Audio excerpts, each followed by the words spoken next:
Hi there guys, I'm Nikhil from GreedyTech and this is a long-term review of the Pixel 9 Pro. Now this review is not going to be based on specifications or metrics. It's more of a user experience based review. So with that said, I'll start off with the design and build. Now, just like you have heard about it a lot, the design and build of this phone is really top notch. It is in fact or probably the best Pixel phone that Google has ever launched. And it definitely sounds and looks more premium. And I guess even the size and form factor now resembles an iPhone a lot. With that said, you do get this iconic camera bezel on the back, which makes it stand out a lot. And if you're someone who uses this phone without a case, this camera module can also give you a lot of grip. So that's something I personally like. Besides that, I personally use a case with the phone, so it's always on. It's just a normal case anyway. So overall design and build are definitely pretty good. I don't have any complaints. In fact, I really like the design. Now when it comes to the hardware department, just as you can expect with any flagship, it's top notch. It has everything. It has IP rating, it has wireless charging, it has got all the bells and whistles, I guess except for infrared sensor. Like Google never offered infrared sensor on their phones, but we see phones from iQOO, Vivo, Realme, even OnePlus offering infrared sensor. So that one thing is definitely missing. I wish Google could add it. Like it would add a bit more convenience. Buttons have a nice clicky feel to them. Haptic engine is also pretty good, I would say. And this phone comes with an ultrasonic fingerprint scanner and the performance is also pretty good. Like it almost instantly unlocks the phone. It does have face unlock feature, but I've disabled it. So most of the time I use fingerprint scanner and I'm pretty good with that. Now when it comes to the display, once again you get one of the best displays out there. It has great brightness levels, sunlight visibility is great, colors look pretty good whether it's watching videos on YouTube or watching movies on Netflix. Overall display looks pretty good, no complaints whatsoever. Now when it comes to performance, this is where it gets a little tricky. Now it's an established fact that the processor on this phone is not the best in the market. At least it can't be compared with the Snapdragon 8 Gen 3 processor. With that said, performance on this phone is still pretty good. You can do almost anything and everything without any lag or issues. You can do gaming as well. Obviously it won't be as great on a Snapdragon processor phone, but still you can play all the high-end games without any major issues. I've tried Zenless Zone Zero and PUBG as well, and they are definitely playable. But don't expect peak level of performance. If you really want that, better consider other phones. By the way, in terms of performance, I'll say everything is pretty smooth. Like there are no lags whatsoever and all the animations are very smooth, but all the animations are not as snappy or as quick as a flagship. Like the overall user interface, all the animations and stuff feel like a mid-range phone, not like a true flagship phone. That's one thing that I've noticed. It's not a major deal, but it's something that I'm missing on a flagship or the so-called flagship phone. Now when it comes to cameras, this is the best phone out there, period. No matter which occasion, you just take out your photo, take the picture and put your phone back. You'll have a level of confidence that you will get the best picture, and even if you miss out on something, you can correct it later. It is just that good. These are some sample shots. I didn't shoot a lot of videos, but I've taken lots of photos and I was satisfied with almost every one of them. So if you're looking for the best camera phone out there in the Android department, then you can blindly pick this phone.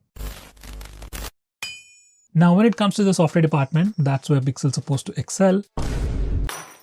Well, when Google launched this phone, it came out with Android 14 and recently it also got the Android 15 update. And with Android 15 update, we got some new features like the private space and theft protection. Now, this is pure stock Android, so it's not having a lot of features that you might see on a Samsung phone, Vivo or Oppo phone or even a OnePlus phone. So when you're coming from those phones, you will be missing on a lot of features like a multi-window feature or a sidebar and a lot of screen gestures and stuff and other customization features like screen off gestures, double tap to wake features. So you'll be missing out on all those features, or at least I personally missed them. I didn't notice any bugs with this phone. Like all the previous Pixels had quite a few bugs, but so far no bugs except in the Bluetooth department. So I was using Samsung Galaxy Buds 2 Pro, and for those buds specifically, I had a lot of static noise whenever they connected. There's actually an easy way to fix it. Go to Bluetooth settings and turn off the toggle for LE audio. Once you do that, there are no more issues. At least I didn't find them.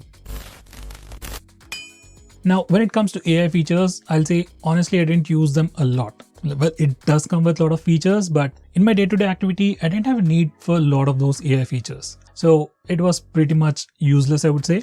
Anyway, coming to photo editing, this phone offers you tons of features. Like Magic Eraser is simply amazing, I would say. It can completely reimagine things, what's in the background, and fill it up. And besides that, you can also select any object and reimagine it, and it fits the situation perfectly. Now, these are just some sample shots, and you can see how incredible of a job Pixel has done with Magic Eraser feature. I don't think other companies like Samsung or OnePlus could do a similar job. So in this particular department, this phone does a phenomenal job. Now, all that's amazing, but before you start editing that photo, you have to first upload it to Google Photos. So that's kind of annoying, I would say, because most of the time when you want to edit the photo, you want to do it right now, not upload it to Google Photos and then edit it. So I wish it could be changed. So I guess that would be the only complaint. Besides that, I really like this live chat feature on this phone, where you can literally have a conversation with your phone. And it's really useful to ask for questions. Most of the time, whenever you're searching, you don't have an exact phrase or a sentence about your questions. In that situations, you can just talk to live chat and it can help you out. So in these kind of situations, live chat is really helpful. And this was supposed to be like the second best thing about this phone after the cameras. But as you might know, live chat is only free for the first year. And after that, you'll have to pay. So let's bring down the second point. Hey, make a joke. Sure, here's a joke. Why did the Scarecrow win an award? Because he was outstanding in his field. Okay, stop. Can you say something in Hindi? Sure, what's on your mind? Say it in Hindi. मुझे खेद है, अभी भी मैं हिंदी में बात नहीं कर सकता.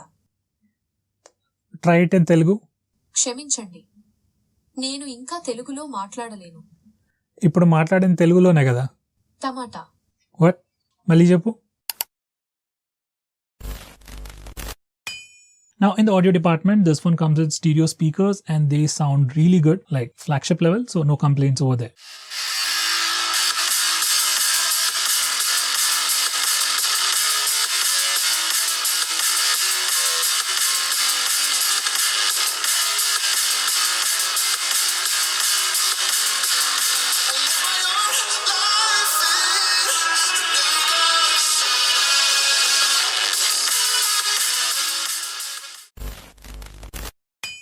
Now finally, when it comes to battery life, once again I'll say it's pretty good. I've been almost using this phone for a month and it lasted me till the end of the day almost every day. I don't play a lot of games on the phone, so it's normal. For a normal user, you can easily get up to 6 hours of screen on time. And by the way, with the latest Android update, we also got this option to limit charging up to 80% so that your battery will have better health in the long run. So that's also a nice feature.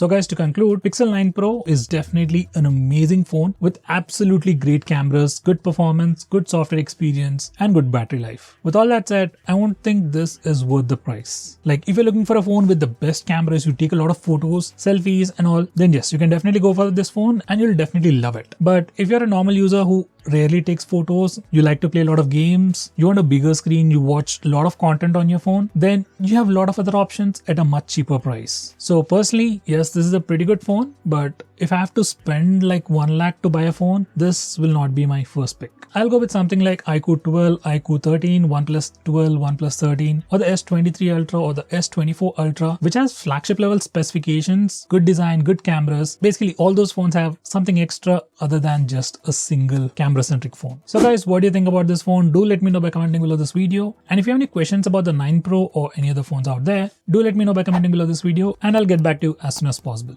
With that said, this is Nikhil signing off. See you next time.